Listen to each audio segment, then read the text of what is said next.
My name is Claudine Carter. I am 66 years old. I spent most of my life teaching English at the local high school in Spring Creek. People used to call me steady disciplined, the kind of woman who kept her word and balanced her checkbook to the penny. I believed in routine and quiet strength, in the rhythm of morning coffee on the porch, while the gospel station played. But nothing in my orderly life prepared me for the day I buried my husband.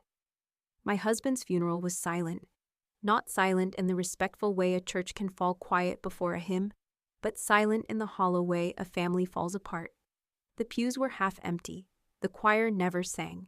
My eldest son Malcolm kept glancing at his watch as if he had another meeting to attend. My younger son Jerome stood stiff with his hands in his pockets, eyes fixed anywhere but the casket. My daughter-in-law Vanessa scrolled through her phone with the glow lighting her face. And I, standing at the edge of the grave, tried to breathe, tried to whisper a prayer, tried to accept that Edward was gone. As the pastor closed his Bible, a vibration rattled against my hip. I slipped my phone from the folds of my black dress. A message glared across the screen, 4 words that froze the blood in my veins. I'm alive. I'm not in the coffin. I nearly dropped the phone. The world blurred. The sound of dirt falling onto the wooden lid became thunder in my ears. My heart slammed against my ribs, and for a moment I thought I would faint into the grave myself. My hands shook as I typed back, "Who are you?" The reply came fast, merciless. "I can't say. They are watching. Don't trust our children." I looked up too fast, almost gasping. Malcolm was watching me. His eyes were flat, unreadable, the way a banker looks at a client who owes more than she can pay. Jerome leaned close to him, whispering something I could not hear. Vanessa smirked down at her phone, her thumb tapping a rhythm I did not recognize. A chill wind cut through my coat, and I felt as if the ground beneath the casket was tilting, as if I were the one being lowered into the earth. I slipped the phone back into my purse, my breath short, my chest aching. My mind screamed with questions. Was Edward truly alive? Was this a cruel trick, or was the coffin in front of me filled with nothing but stone and lies? The pastor's voice blurred into background noise.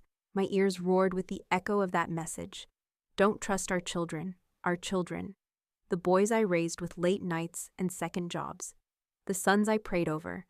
The same sons who stood now with dry eyes and impatient stares. I wanted to shout to confront them right there beside the grave to demand answers. But my throat locked. The funeral was ending, mourners drifting away with murmured condolences. I stayed still, a statue in black. My phone felt hot in my hand, burning like evidence. I had been a teacher my whole life, and I knew the power of words. These words were not just a prank. They were a verdict, a warning, a lifeline. The casket lowered, the ropes creaked. Malcolm and Jerome stepped forward, tossing handfuls of dirt as if they were paying off a debt. Vanessa pulled on her gloves, her lips pressed in a line of false sorrow. And I clenched my jaw and watched my husband disappear beneath the soil, all while a message in my pocket told me he was not there at all. Grief and terror collided inside me. My eyes watered not only for the man I had loved for 40 years, but for the truth I feared was being buried alive. The cemetery air smelled of damp leaves and cold iron. My knees threatened to buckle. Still I stood tall. I had spent decades teaching young people to stand firm in storms. And now I would teach myself the same lesson.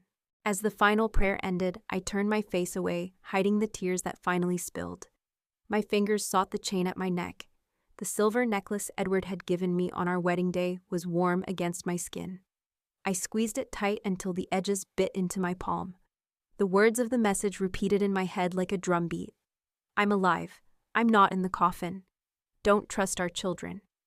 I stood at the grave, clutching the necklace, while the world I thought I knew began to crack beneath my feet. I walked away from the cemetery that day, with my phone pressed close to my chest as if the heat of my heartbeat could keep the words from vanishing. The silence of Edward's funeral stayed inside me, a silence so unnatural it felt like a warning. And yet, as I slid into the driver's seat of my old Buick, my mind retreated to where it always found shelter. It went back to him, back to the life we built long before suspicion crept into our walls. Edward and I met when I was barely 19. He was 23 tall, with hands already calloused from the mechanic's shop. He did not win me with grand speeches or flowers. He won me with steadiness.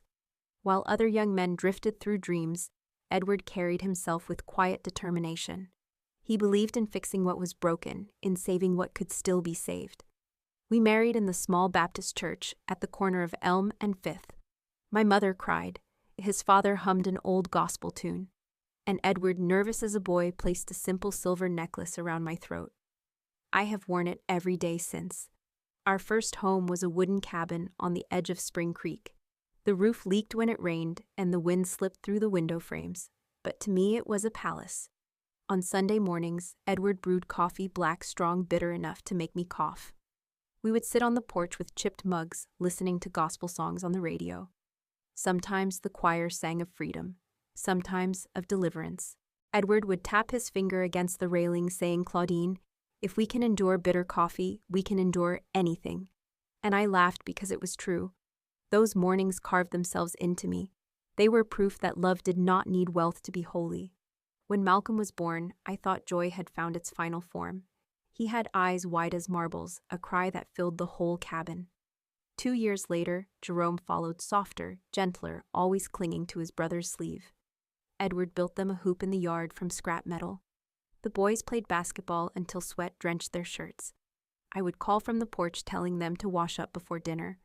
Their laughter filled the neighborhood, a sound I believed would never sour. But time is a thief. It steals innocence, it alters loyalty. I remember one particular night. Edward sat at the kitchen table scribbling into his small ledger. His handwriting was neat, every number balanced, every word placed with care.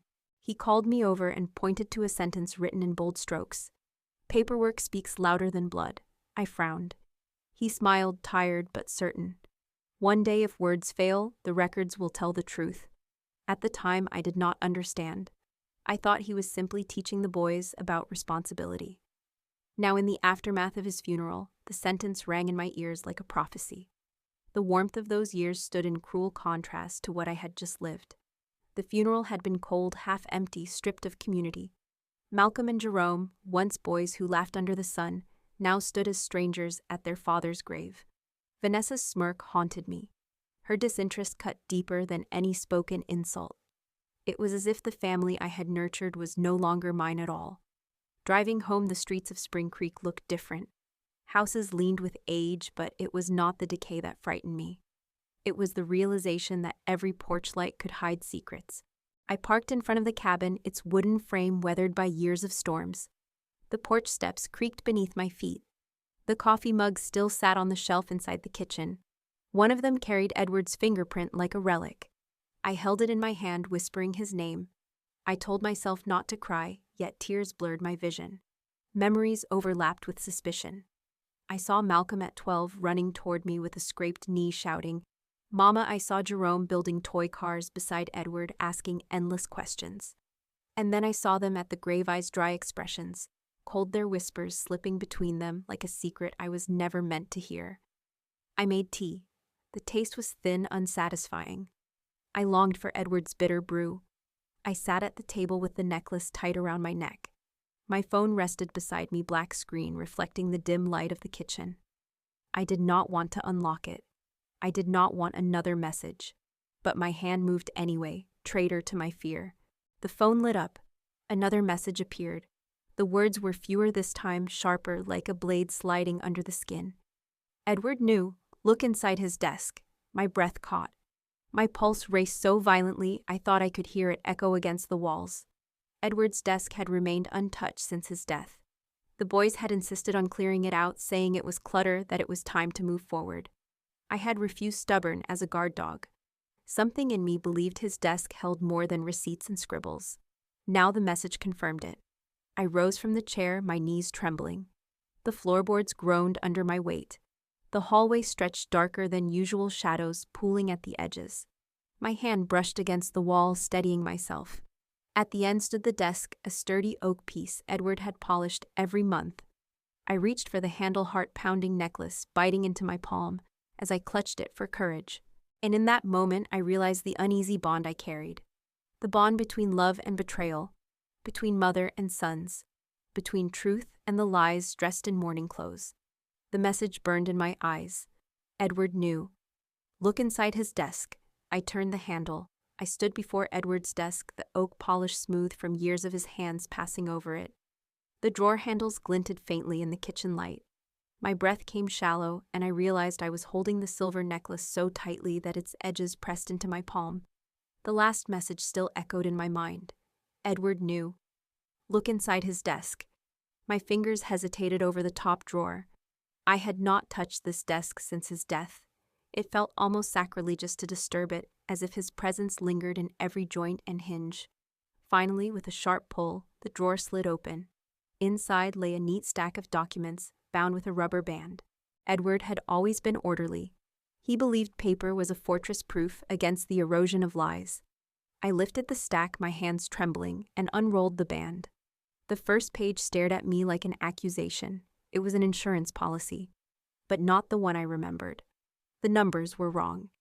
The amount listed under death benefit was 10 times higher than the policy Edward had carried for decades. $50,000, not 5. My throat tightened. I whispered aloud Edward would never have raised it without telling me. The signature at the bottom looked like his name, but only in the barest outline. Edward's handwriting had always been steady, precise. This signature slanted awkwardly, the loops broken, the letters dragged as if forced by an untrained hand.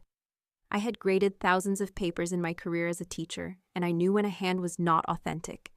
My stomach turned cold. I pressed the papers flat against the desk. The ink smelled faintly metallic, fresher than it should have been. The realization hit with a weight I could barely bear. Someone had tampered with his life. Someone had raised the policy, forged his name, and stood to profit from his death. I closed my eyes and let memory rise. It was 6 months earlier. A Sunday dinner, the table heavy with collard greens and cornbread. Vanessa had leaned across with her polished nails tapping the wood. Mom, retirement homes are safer these days. You and Edward deserve peace. Think of the convenience. Her smile had been warm, but her eyes had been cool, appraising. Malcolm had nodded immediately, his mouth full of roast chicken. She's right, Mom. Less stress. More care. Edward had shifted in his chair fork, pausing midair. He gave me a look, half warning, half plea. I remembered brushing the suggestion aside, laughing lightly, but the unease had stayed with me. That night he had written in his ledger again, the page I now knew held his warning. Paperwork speaks louder than blood. The memory broke, replaced by the bitter taste of the present.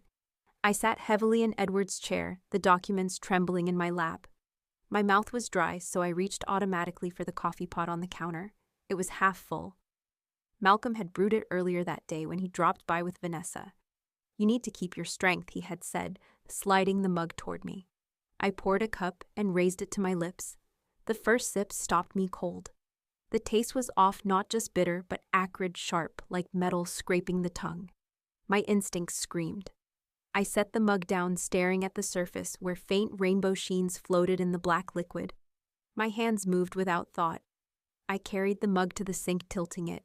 The coffee poured out in a dark stream, striking the porcelain with a hiss. I expected silence. Instead, a pungent smell rose, acrid and chemical, nothing like coffee should ever be. The odor filled the kitchen, stinging my nostrils, burning my throat. I staggered back, pressing a hand against my chest. My eyes watered. The mug clattered in the sink, still steaming. I whispered Edward's name. My mind raced through the possibilities. Had Malcolm and Vanessa brought the coffee already laced with something? Had I nearly swallowed poison without realizing it? I looked back at the papers on the desk. $50,000, a forged signature, a cup of coffee that carried the smell of chemicals. My husband's death labeled an accident when the truth seeped through every corner of this house. I gripped the necklace at my throat, holding it as if Edward himself could anchor me. I felt the pulse of my heart against the chain. My knees trembled, but I forced myself upright.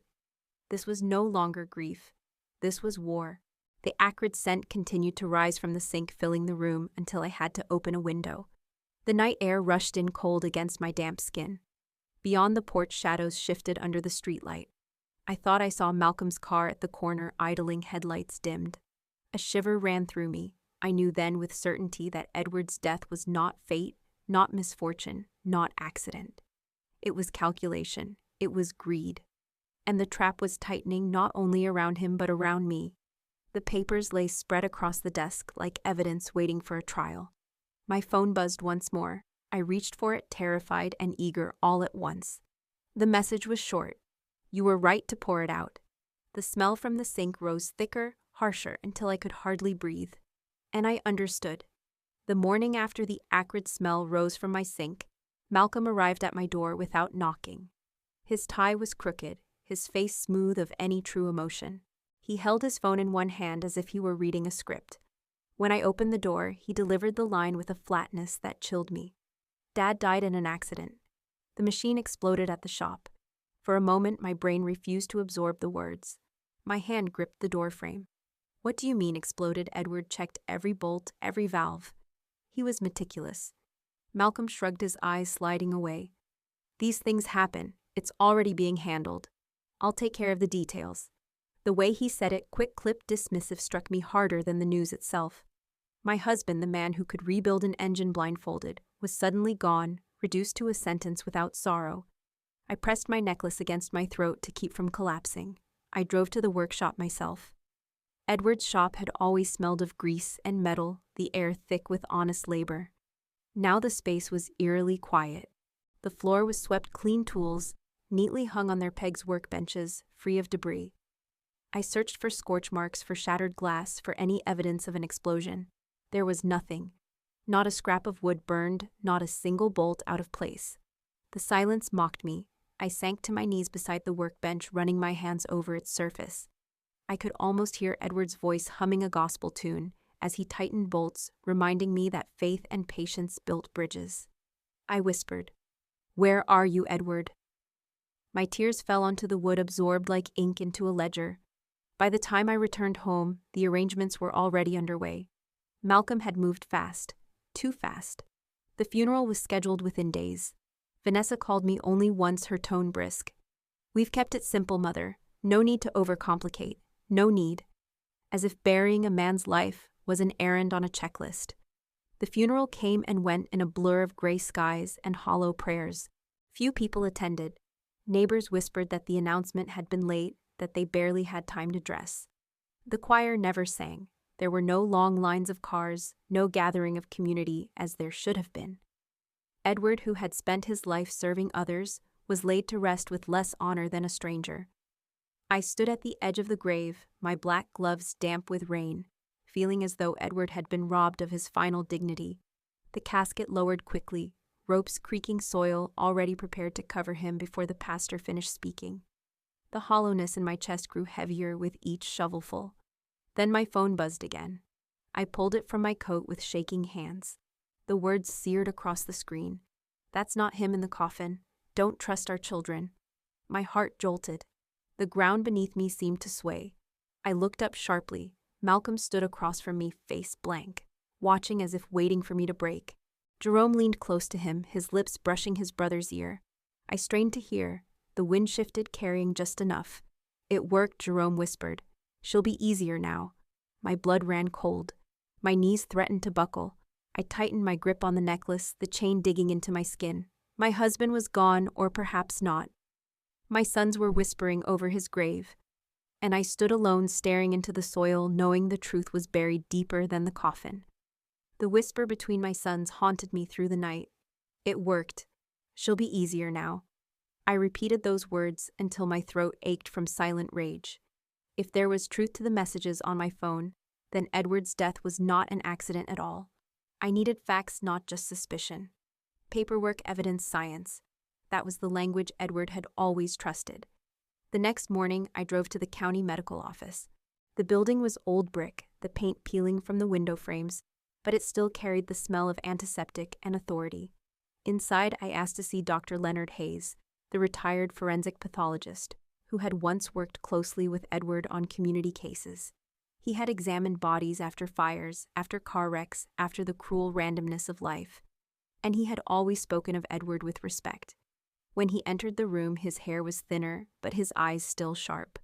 "Claudine," he said, shaking my hand with genuine warmth. "I'm sorry for your loss." I nodded, swallowing back tears. "Doctor, I need to know what really happened to my husband." They told me there was an accident at the shop. A machine exploded, but I saw the shop. There was no explosion. Dr. Hayes studied me for a long moment, then pulled open a file drawer. He retrieved a thin folder and laid it on the table. His fingers tapped against the cover. Edward's case was unusual. I didn't sign the final report, but I kept the preliminary results. He opened the folder. My eyes scanned the page, the words blurring until one phrase crystallized like ice blood toxicology presence of methanol. Lethal concentration. I felt my body go rigid.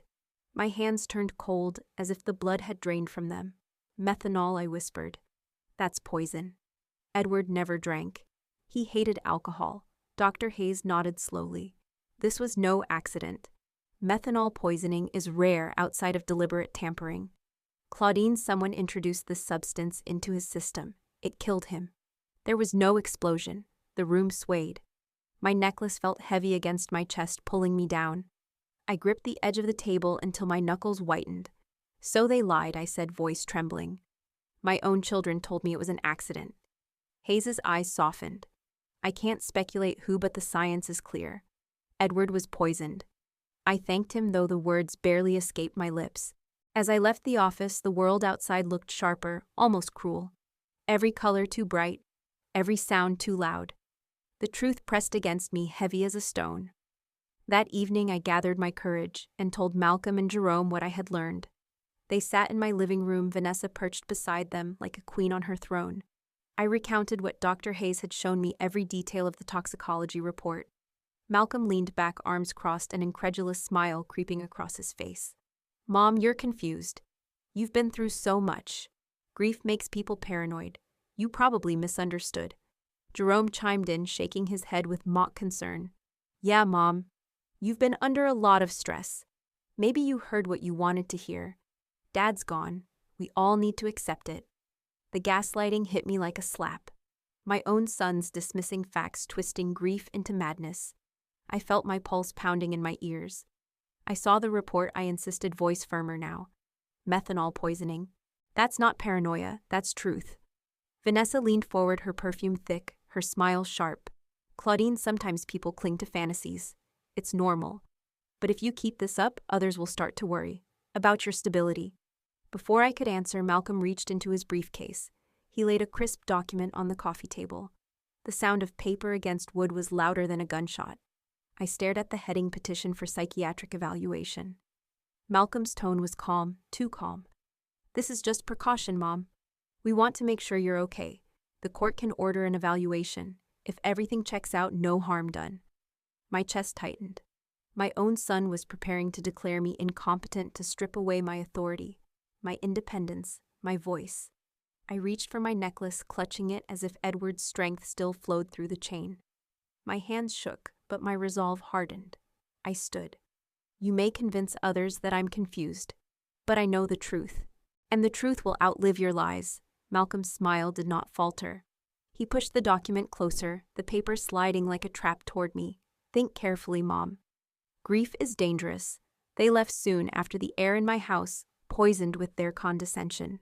The paper still lay on the table, its edges curling under the lamplight. I wanted to tear it apart, but I knew better. Paper mattered.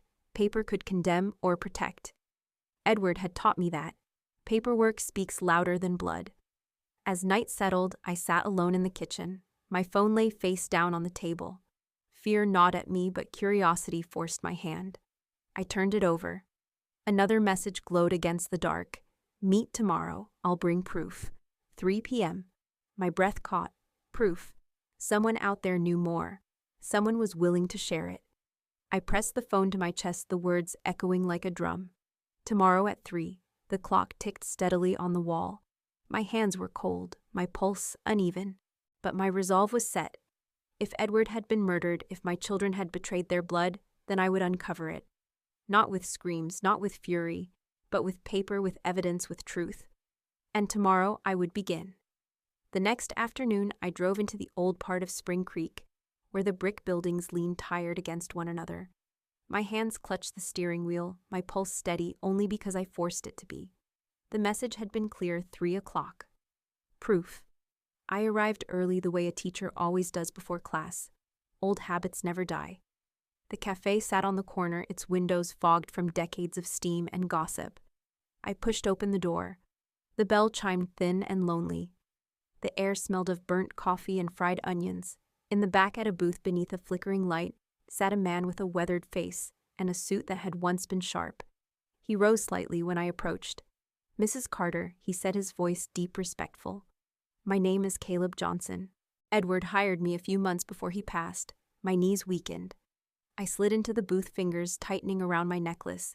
"Edward hired you." Why, Caleb opened a worn leather briefcase and set it on the table between us. He suspected something was wrong. "He asked me to watch your sons to keep records. He didn't trust the changes he was seeing." The words pierced me. Edward had known. He had tried to shield me. My throat ached. "What did you find?" Caleb pulled out a manila envelope. From it, he drew a series of photographs. He laid the first in front of me. My stomach turned. The picture showed Malcolm standing at a hardware counter, cash in hand, a bottle of methanol sliding toward him. His face was half hidden by a cap, but I knew my son's posture, the curve of his jaw. "This was 3 weeks before Edward's collapse," Caleb explained. I pressed a hand against my mouth. My eyes stung. "That doesn't mean," but the words died. It meant exactly what it looked like. Caleb placed a small recorder on the table. He pressed play. Static filled the air, then a voice sharp and unmistakable. "Malcolm's. Once the insurance matures, Dad's gone. Then Mom." I flinched. The cafe seemed to tilt. The words were knives carving through years of bedtime stories and Sunday dinners. I shook my head, tears sliding down my cheeks. "That's my son," I whispered. "That's my boy." Caleb's eyes were steady, not unkind. "Yes, ma'am, and he's planning your death." He reached again into the envelope, sliding a paper toward me. It was a debt statement stamped in red. Jerome Carter. Outstanding balance $40,000. Gambling markers. The due date long past. I sat frozen. The 2 sons I had carried in my body, held in my arms, prayed for in the dark of night. They had conspired not only against their father, but against me. My tears came harder, unstoppable. I did not sob. I wept silently, as if grief itself had run dry and left only salt behind. Caleb waited, giving me the dignity of silence. When my breathing steadied, he leaned forward. "Mrs. Carter, you need to understand. This is bigger than grief. This is survival. Edward was right to bring me in. And now it's up to you to decide what to do with what I've found." I stared at the photo of Malcolm buying methanol, at the words in Jerome's debt, at the recording device still humming with betrayal. The weight of motherhood pressed down on me. Part of me wanted to burn every scrap, to pretend none of it was real, to protect my sons from the consequences of their choices. But another part, stronger, colder, rose inside me. Edward had trusted me to guard the truth. My duty was not only to love, but to preserve justice. I wiped my cheeks with the back of my hand. My voice came out steadier than I felt. "If they killed their father, if they are planning to kill me, then I cannot stay silent. Not anymore." Caleb nodded once, approving. "That's why I asked you here. To see if you had the strength, because you need to know." He hesitated, his eyes flicking toward the door. His voice dropped to a whisper. "They're planning to kill you next. Tonight." The words punched the air from my lungs. For a moment, I thought I had misheard. "Tonight," I repeated, my voice cracking. He leaned closer, his breath carrying the bitter scent of coffee. I intercepted a call. Malcolm told Jerome that the coffee trick failed. "They need to try again. He said you wouldn't last another day." My hands clutched the necklace at my throat, the chain biting into my skin. The cafe walls seemed to close in. Tonight. Not tomorrow, not someday, but tonight. Caleb's eyes were unflinching. "We have to act now. Do you trust me?" I wanted to scream that I trusted no one, not anymore. But Edward had trusted this man. And trust once given by Edward carried weight. I nodded slowly, my body trembling, but my resolve beginning to harden. I gathered the photos, the recording, the debt slip, tucking them into my purse as if they were sacred texts. My tears had dried, leaving behind something sharper. No longer just a mother, but a widow with a mission. Edward's words echoed in my memory. "Paperwork speaks louder than blood." I rose from the booth, my knees steady this time. Caleb followed, his briefcase in hand. The bell chimed as we stepped back into the fading afternoon light. The world looked ordinary, but I knew it was not. Tonight I spent the hours after leaving the cafe in a state of suspended fear. Every tick of the clock seemed louder. Every shadow outside my window stretched darker. Caleb's warning replayed in my head. They're planning to kill you next. Tonight. The photographs, the recording, the debt slip. They all sat inside my purse, hidden but heavy like stones pressing down my ribs. By dusk, I had locked every door and window. I brewed a pot of chamomile tea instead of coffee, trying to calm my nerves. The steam fogged my glasses, and I thought of Edward's steady hands fixing broken engines, his ledger full of neat lines. He had tried to prepare me for this moment. Paperwork speaks louder than blood. But paperwork alone could not protect me from my own children. The knock came just after 7, 3 sharp raps too familiar to ignore. I froze cup halfway to my lips. Then I heard Malcolm's voice through the door. "Mom, it's us. We brought coffee and pastries. You shouldn't be alone tonight." The words were sweet. Too sweet. My chest tightened. I walked slowly to the door, necklace pressed against my skin like armor.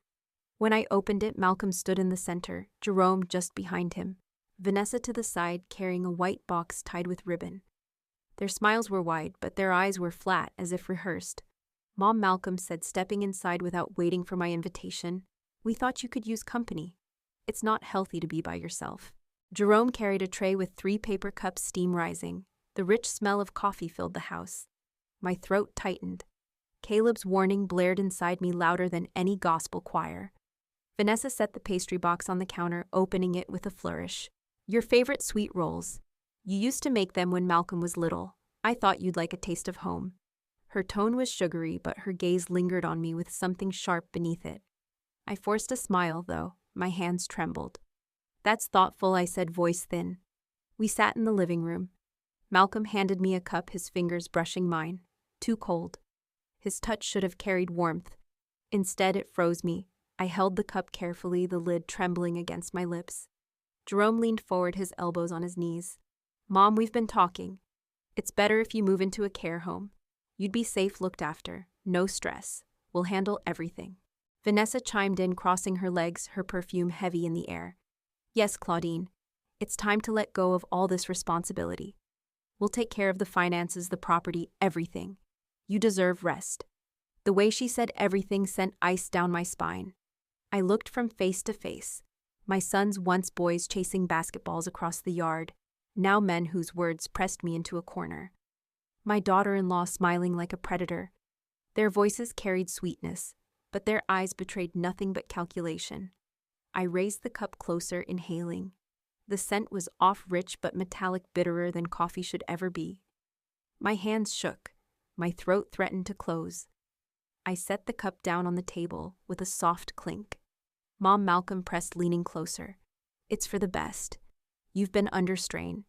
You said yourself the funeral was difficult. Don't you think it's time someone else managed things?" Jerome nodded quickly. "We just want what's right for you. Please trust us." The words sliced deeper than any blade. Trust us. The same sons who had whispered over their father's grave. The same sons whose hands now offered me poisoned comfort. I felt heat rise behind my eyes.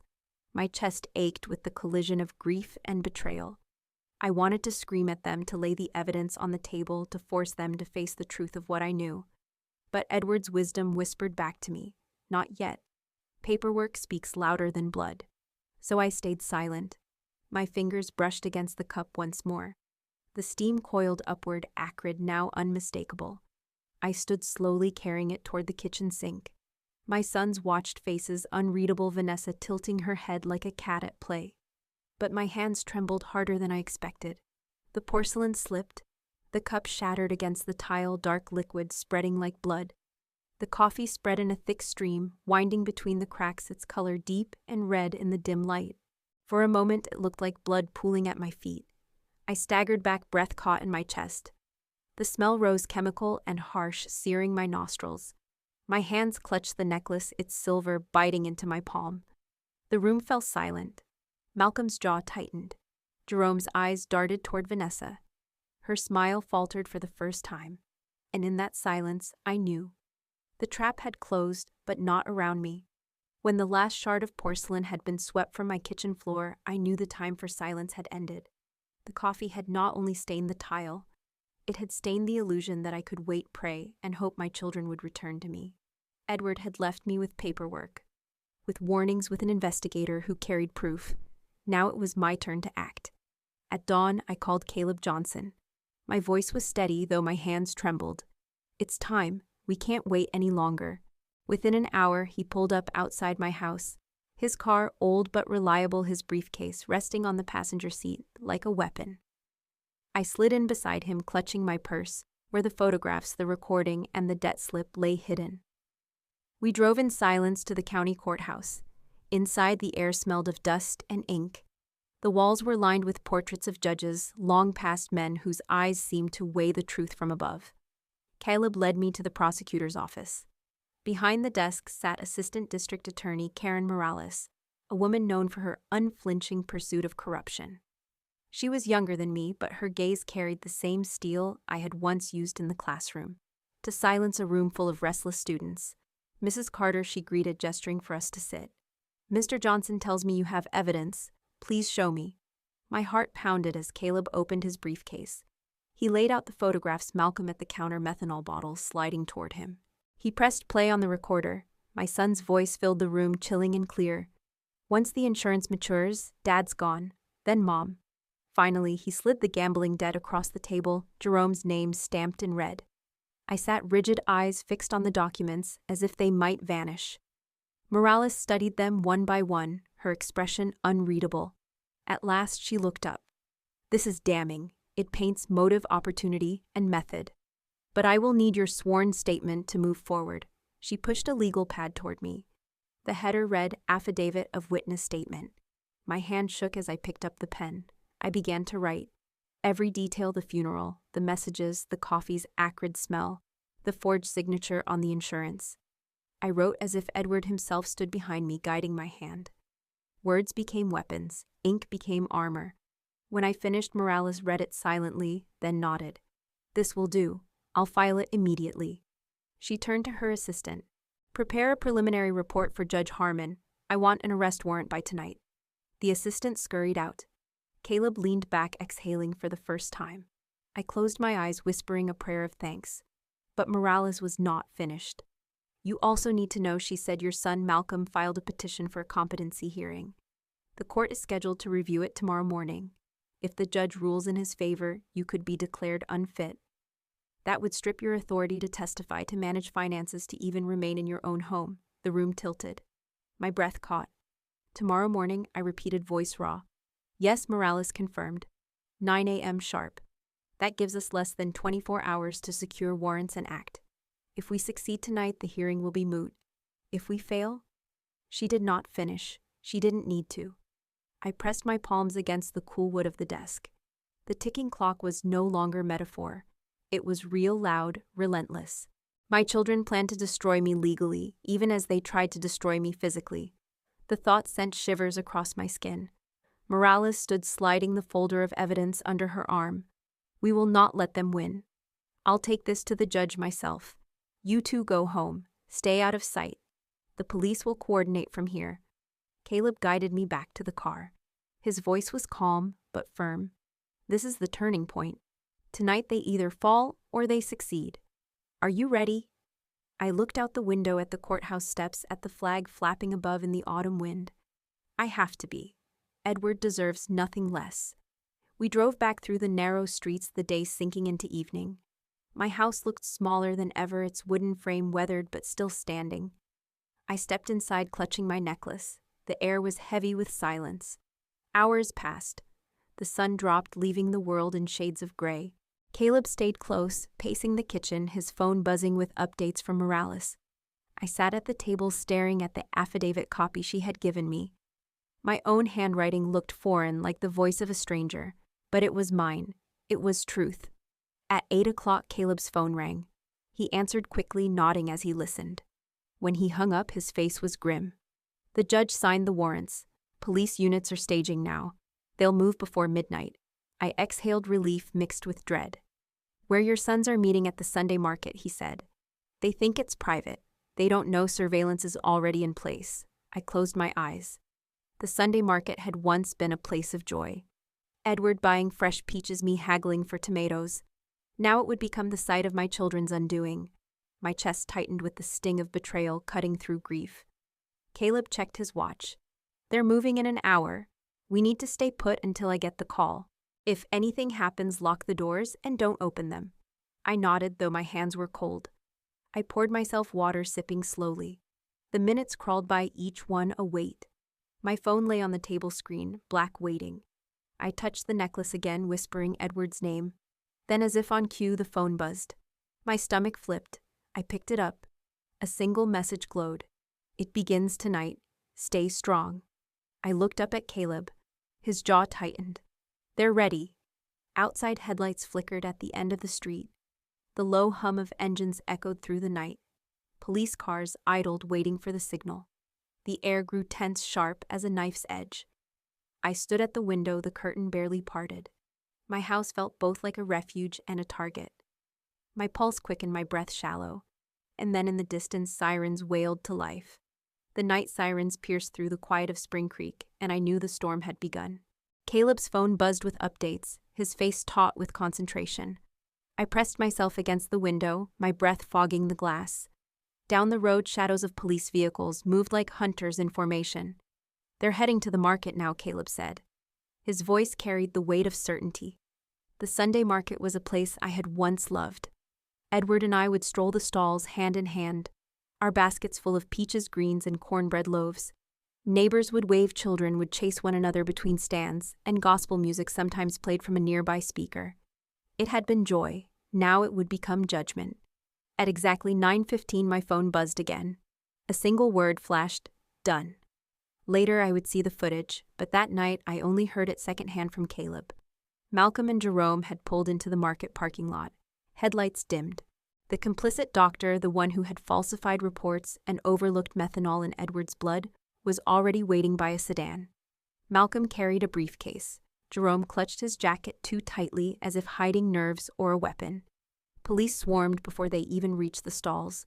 Red and blue lights flooded the lot. Officers shouted commands, weapons raised.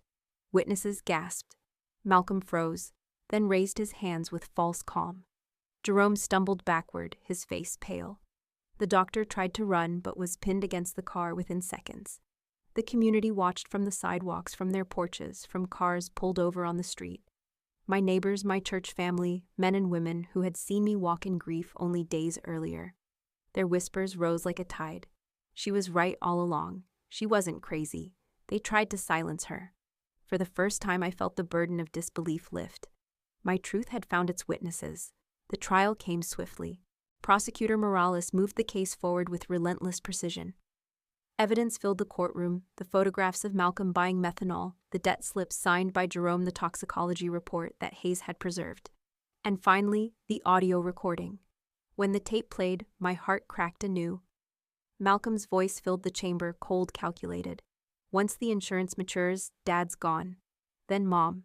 Gasps rippled through the benches. The judge leaned forward, expression grim. My hands shook, but I held my necklace tight. Tears pricked my eyes, not only for Edward, but for the sons I had lost long before the jury saw their guilt. Malcolm sat at the defense table, face rigid, his tie knotted too tight. Jerome slumped beside him, sweat staining his collar. The doctor stared at the floor, shame hollowing his eyes. Their lawyers argued stress, financial desperation, misunderstandings. But the evidence was too clear, too damning. I took the stand. My affidavit became my testimony. I spoke of the funeral, the messages, the bitter coffee, the shattered cup. My voice trembled, but it did not break. For Edward, I stood steady. For justice, I did not falter. The community filled the gallery, their eyes fixed on me with sympathy and strength. When I stepped down, I heard someone whisper, "Quiet strength." It steadied me more than I can explain. After days of testimony, the jury returned. Their verdict was unanimous. Guilty on all counts: conspiracy to commit murder, insurance fraud, and attempted homicide. The judge's gavel struck wood like thunder. His voice rang out final and irrevocable. "Malcolm Carter, Jerome Carter, and Dr. Alan Price, you are hereby sentenced to life imprisonment, without the possibility of parole, for 30 years. The courtroom erupted. Some gasped, some cried. I sat still, my hands folded, necklace warm against my palm. Justice had spoken. Paperwork, evidence, truth, they had prevailed over blood. But before the bailiffs led them away, Vanessa rose from the gallery. Her face twisted, her voice sharp enough to slice the air. "We did it for the family," she screamed. "Everything we did was for the family." Her words echoed through the chamber, a cry of desperation, a perverse justification. Heads turned. Murmurs swept across the room. I felt the floor tilt beneath me, the cliff's edge opening once more. For if she believed it was all for the family, then the danger might not be over. The weeks after the trial passed like slow rain. My house, once filled with voices and footsteps, became quiet. But it was not the silence of grief anymore. It was the silence of peace, of safety reclaimed.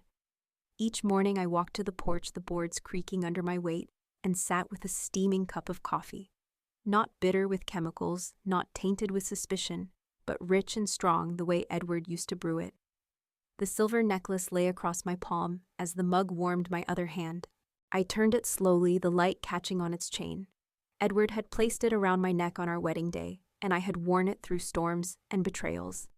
Now I held it as a reminder, not of what I had lost, but of what I had preserved: his truth, his dignity, his justice. Neighbors stopped by with pies, with handshakes, with quiet words. "You were brave, Claudine," they said. "You saved yourself. You honored Edward." Their eyes carried both sympathy and pride, and I realized that my fight had not been mine alone. The community had watched, learned, and drawn strength from what I had endured. But survival was not enough. I wanted Edward's death to mean more than sorrow and courtroom verdicts.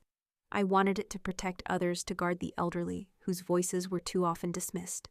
So I filed paperwork once again, not an affidavit this time, but the charter for a new foundation. The Carter Foundation for Elder Justice.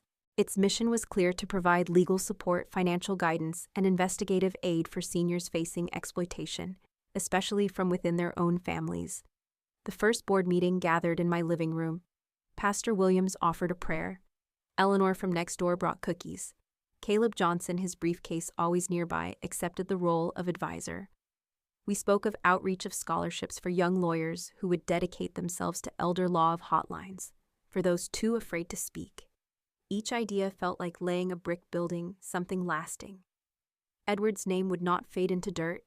It would rise, protecting others from the same fate. When the day came to honor him formally, the community gathered in the churchyard. The gospel choir filled the air with voices so strong they carried the soul of a Sunday black church. Swing Low, Sweet Chariot rolled across the pews, followed by Amazing Grace. I sat in the front row, necklace warm against my skin hands, folded around a simple program printed with Edward's photograph. He smiled from that page, the way he had smiled in life, quiet, steady eyes full of unspoken faith. I listened as speakers remembered him. A neighbor recalled how he fixed cars for free when widows could not pay. A student spoke of how Edward once bought her school books when her parents could not afford them. Story after story painted him not as a victim, but as a man who gave, who endured, who built. When my turn came, I stood at the podium. My knees trembled, but my voice did not. I spoke of the ledger Edward had kept, of his warning that paperwork spoke louder than blood. I told them how that lesson had carried me through betrayal, through poison, through gaslighting and doubt. And I told them that justice had prevailed not only in court, but in the spirit of our community, united against silence. The choir rose once more. Their voices blended, swelling like the river after spring rain. I felt tears slip down my cheeks, but they were not bitter this time. They were cleansing, carrying away the weight of fear. I closed my eyes, hearing Edward's voice in memory, tapping his finger on the porch rail, humming along with the gospel station. For a moment, I almost believed he was beside me again. When the service ended, I walked slowly back home. The evening sun slanted across the porch, turning the wood golden. I set my coffee mug on the railing and let the steam rise into the cool air. The necklace rested in my hand, its chain coiled like a promise. I whispered to the empty yard, to Edward, to myself, to anyone who might still be listening. Paperwork speaks louder than blood. Justice speaks louder than lies. And both will outlive silence. The words hung in the air, steady as a hymn, certain as truth. And with that, I finally felt free. Before you go, I want to ask you something. In our community, we know the weight of silence. We know how many elders have been dismissed, overlooked, or betrayed, even by the ones they raised. My story is just one voice, but it carries the echoes of gospel Sundays, of porches where coffee steamed of resilience passed down through generations of Black families who survive by telling the truth. Tell me, do you believe paperwork and justice can really protect our elders when blood fails them? I want to hear your thoughts. Drop them in the comments below. And if this story spoke to you, if it reminded you of your own family, your own struggle, please subscribe. Together we can keep these voices alive, and we can make sure no one in our community ever feels alone again.